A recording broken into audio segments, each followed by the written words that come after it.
Bonjour à tous. Et nous voilà déjà au mois de novembre et nous continuons notre cheminement, nous continuons notre voyage de vie vers ce désir de pouvoir vivre ensemble en communauté.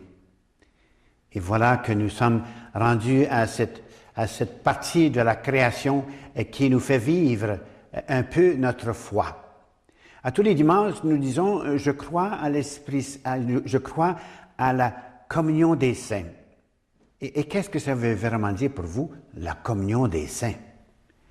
Nous pensons immédiatement à tous ceux qui sont canonisés, qui sont des saints, que ce soit un Saint Joseph, un Saint Marguerite d'Youville ou un Saint François d'Assise. Nous pensons à eux.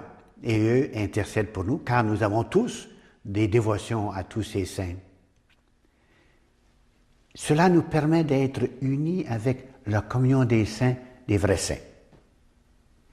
Et voilà que nous avons aussi nous-mêmes, le 1er de novembre, nous fêtons la Toussaint, nous fêtons tous ceux que nous avons canonisés et ceux qui nous ont influencés et qui nous ont aidés à voir le Christ dans notre monde aujourd'hui par leur exemple et par leur vie. Alors la Toussaint, c'est tous ces gens-là que nous avons vraiment aimés et qui nous aiment aussi. Mais nous savons très bien que pas tous nous allons au ciel comme ça, là. Nous savons très bien et qu'il y a un cheminement des fois à faire et nous avons la fête, ce qu'on appelle la fête des morts, la fête de tous ceux qui sont décédés, ceux qui sont morts, sont partis à la maison du Père et qui peut-être ne sont pas toujours vraiment des saints et qui vont cheminer vers ce chemin. Nous sommes en communion avec eux. Nous sommes en communion alors avec les saints du ciel, en communion avec ceux qui sont décédés et nous sommes en communion entre nous.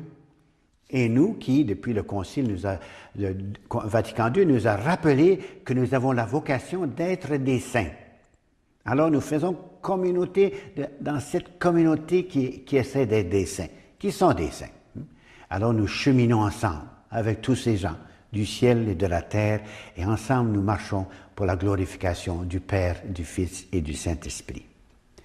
Alors cette communion dans laquelle nous vivons comme personnes humaines demande de chacun de nous de partager davantage ce que nous sommes et ce que nous voulons être avec le temps en cheminant vers la sainteté.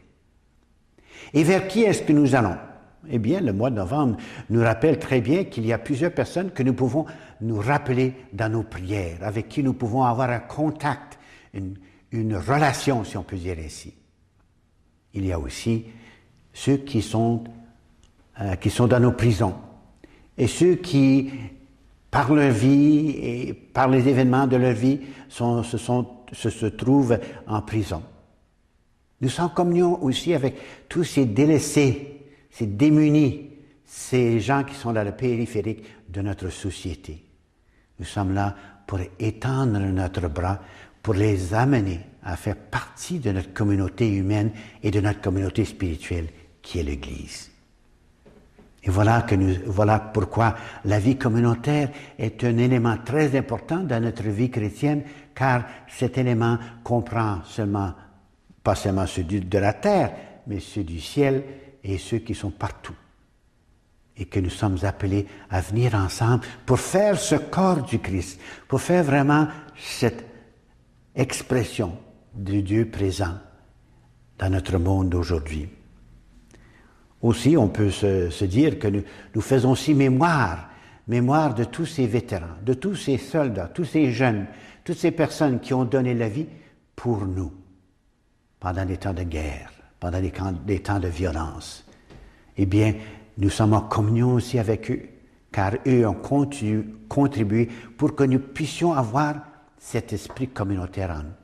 Une nécessité pour chacun, et une nécessité pour que nous puissions vivre comme personnes humaines sur la terre. Nous sommes appelés à faire communion, nous sommes appelés à faire communauté pour que nous puissions être l'image de ce Dieu qui est Père, Fils et Esprit Saint et que nous sommes vraiment ce corps du Christ. Alors pendant ce mois ici, nous allons essayer de cibler davantage nos réflexions sur qu'est-ce que c'est la communauté et comment est-ce que je contribue à construire cette communauté et comment est-ce que je peux être un élément d'évolution, de grandeur, de révolution même de la vie communautaire dans laquelle je vis. Alors, merci beaucoup et bon mois.